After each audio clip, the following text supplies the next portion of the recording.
Windy Gap in the mountains of North Carolina.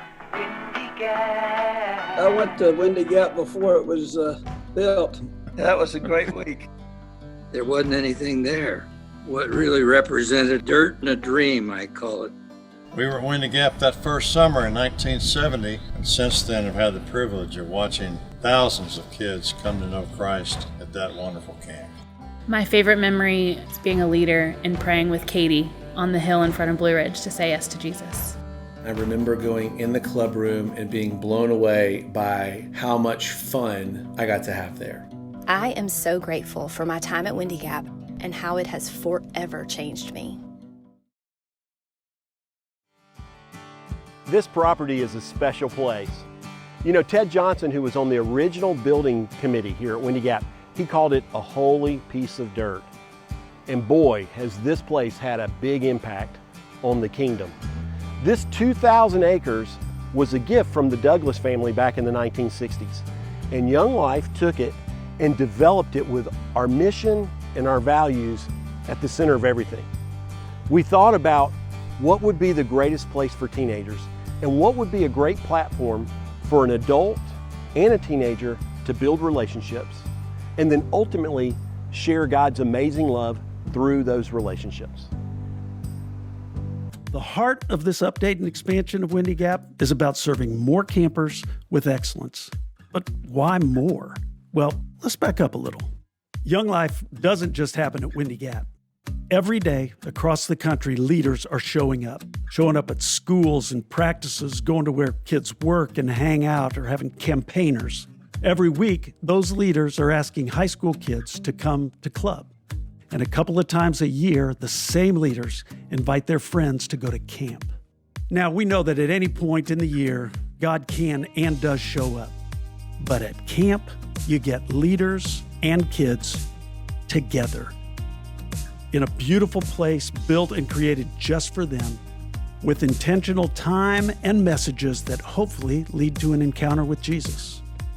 So if we can get more kids to Windy Gap and they meet Jesus, He goes with them, back to their homes, back to their high schools.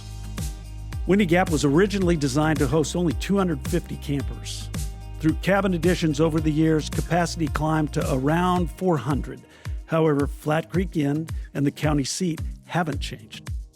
With summer and school season camp numbers climbing into the 500 to 600 range for campers, meals and club get real tight real fast.